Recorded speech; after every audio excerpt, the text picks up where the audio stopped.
General aptitude एक ऐसा topic है जो डीबीटी जेआरएफ जैसे एग्जाम्स में आपको एक्स्ट्रा मार्क्स देकर जाता है और साथ ही साथ आपके कई डेली लाइफ के सवालों को भी सॉल्व करता है, चाहे वो इन्वेस्टमेंट से रिलेटेड सवाल हो या स्पीड से रिलेटेड कोई क्वेश्चन हो। तो चलिए देखते हैं हम PYQ 2024 फॉर डीबीटी जेआरएफ। अब ये क्लिप है सुपरमैन मूवी की, जिसमें सुपरमैन ट्रेन के साथ भाग रहा है और भागते भागते उसने उसे ओवरटेक कर दिया।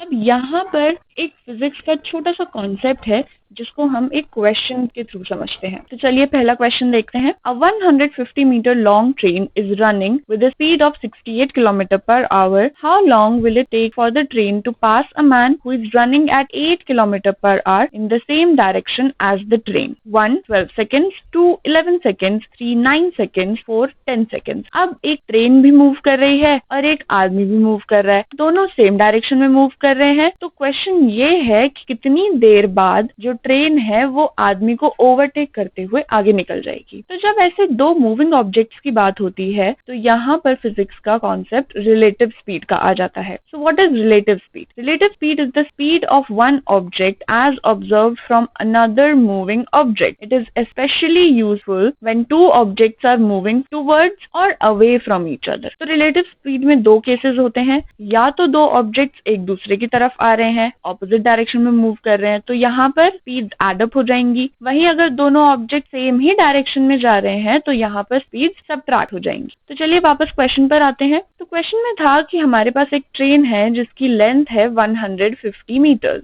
ये भी इसी डायरेक्शन में मूव कर रही है, और एक आदमी है जो कि सेम डायरेक्शन में मूव कर रहा है। स्पीड दोनों की अलग अलग है। तो देखते हैं क्वेश्चन में हमें गिवन इन्फॉर्मेशन क्या है। सबसे पहले लेंथ ऑफ ट्रेन जो है 150 मीटर्स, स्पीड ऑफ ट्रेन जो की है 68 kilometre per hour, speed of man जो की है 8 किलोमीटर पर आवर, और दोनों ही ऑब्जेक्ट सेम डायरेक्शन में मूव कर रहे हैं। हमें निकालना क्या है? हमें निकालना है टाइम जो कि ट्रेन को लगेगा इस आदमी को ओवरटेक करने के लिए। स्टेप 3 हमारा होगा यहाँ पर रिलेटिव स्पीड का। क्यों? क्योंकि दोनों ही ऑब्जेक्ट मूव कर रहे हैं। अब क्योंकि ये दोनों सेम ही डायरेक्शन में मूव कर रहे हैं तो हम ट्रेन की स्पीड से मैन की स्पीड को सबट्रैक्ट कर देंगे, जिससे कि हमें स्पीड मिली 60 किलोमीटर पर आवर। लेकिन क्वेश्चन देखेंगे तो हमें ऑप्शंस में आंसर दिया है सेकंड्स में। तो जो हमें स्पीड किलोमीटर पर आवर में दी गई है हम उसे मीटर पर सेकंड में कन्वर्ट करेंगे। मीटर पर सेकंड में कन्वर्ट करने के लिए 60 को मल्टीप्लाई कर दिया जाएगा 1000 डिवाइडेड बाय 3600 से, जिसका हमें आंसर मिलेगा 16.67 मीटर पर सेकंड। लास्ट स्टेप पर आते हैं, time to pass the man. अब हमें स्पीड मिल गई है। तो हमें पता है time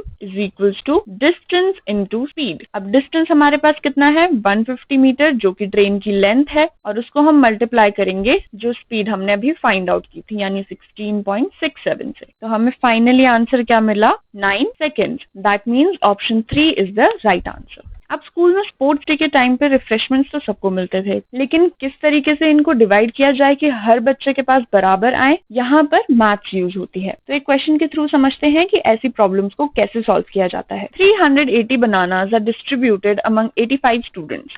Each boy student gets 4 bananas and each girl student gets 5. The number of boys is 15, 38, 40 and 45. तो सॉल्यूशन देखना शुरू करते हैं। सबसे पहला स्टेप ऐसे क्वेश्चंस को सॉल्व करने का होता है कि आपको इन्फॉर्मेशन ऑलरेडी क्या गिवन है वो निकाल लें। तो यहाँ पर हमें गिवन इन्फॉर्मेशन है कि टोटल नंबर ऑफ स्टूडेंट्स 85 है, टोटल बनानास 380 है, 1 boy will get 4 bananas and 1 girl will get 5 bananas. Step 2 हमेशा होता है कि हमें फाइंड आउट क्या करना है। इस क्वेश्चन में हमें नंबर ऑफ बॉयज पता करने हैं। स्टेप 3 पर आते हैं। ऐसे क्वेश्चन को सॉल्व करने के लिए हमें वेरिएबल्स यूज करने होंगे, अलजेब्रा यूज करना होगा। तो अज्यूम कर लीजिए that number of boys is x, that we have to find out. अब नंबर ऑफ बॉयज x है तो नंबर ऑफ गर्ल्स कितने हो गए? 85 माइनस x, क्योंकि टोटल नंबर ऑफ स्टूडेंट्स 85 थे। स्टेप 4 पर आते हैं। अब यहाँ बनेगी एक छोटी सी equation with the help of total bananas. तो यहाँ पर बना 4x plus 5 multiplied by 85 minus x। ऐसा क्यों? क्योंकि 4 बनानास मिलने थे x नंबर ऑफ बॉयज को, और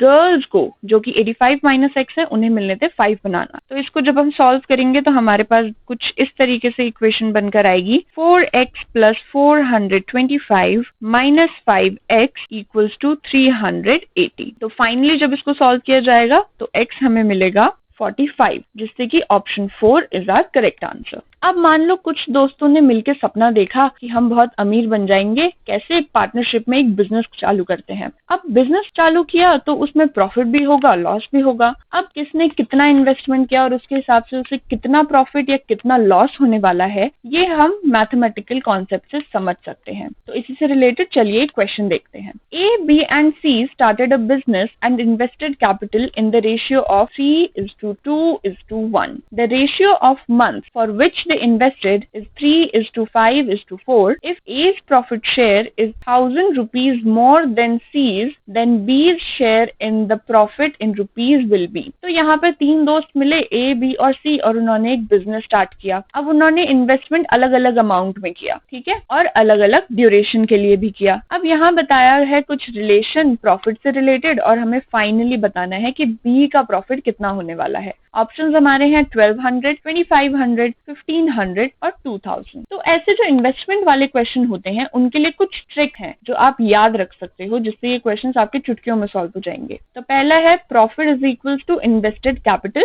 मल्टीप्लाइड बाय टाइम पीरियड, यानी कितना पैसा आपने इन्वेस्ट किया और कितने टाइम के लिए आपने इन्वेस्ट किया, उनको मल्टीप्लाई करके प्रॉफिट आ सकता है। Investment is equals to profit divided by time period and time period is equals to profit divided by investment. अब हम अपने क्वेश्चन पर वापस आ जाते हैं। सबसे पहले गिवन इन्फॉर्मेशन हमारी क्या है, ratio of capital invested by A, B and C is equals to 3:2:1 और कितने टाइम के लिए उन्होंने इन्वेस्ट किया उसका रेशियो है 3:5:4। अब हमें एक इन्फॉर्मेशन और दी गई थी कि जो A का प्रॉफिट शेयर है वो 1,000 रुपीज ज्यादा है किसका, B के प्रॉफिट शेयर से, और हमें फाइंड आउट क्या करना है कि B का प्रॉफिट शेयर कितना होने वाला है। अब क्वेश्चन सॉल्व करना शुरू करते हैं। प्रॉफिट रेशियो, हमें टाइम और कैपिटल इन्वेस्टेड का रेशियो तो दिया हुआ था, चलिए अब वहां से हम प्रॉफिट रेशियो निकालते हैं।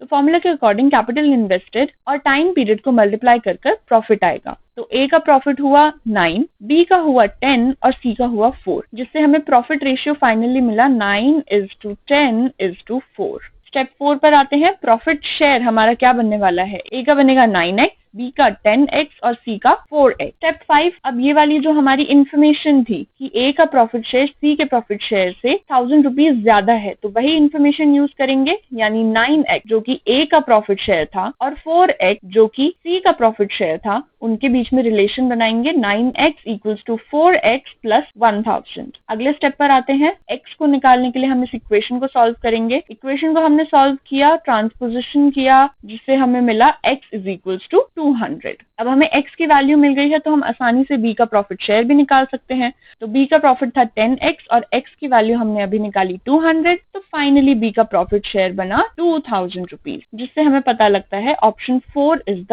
Right answer. आप भी हमारे iFly के सेफ तरीके को ज्वाइन कर सकते हैं, जिसका मतलब है short, accurate, fast and efficient. इसके लिए आपको सिर्फ एक अच्छा इंटरनेट कनेक्शन और एक इलेक्ट्रॉनिक डिवाइस की जरूरत होगी। हमें आप इस व्हाट्सएप नंबर पर कॉन्टैक्ट कर सकते हैं 9013902981 पर। All the best for your exam, stay tuned and we will be back with more questions. Thank you.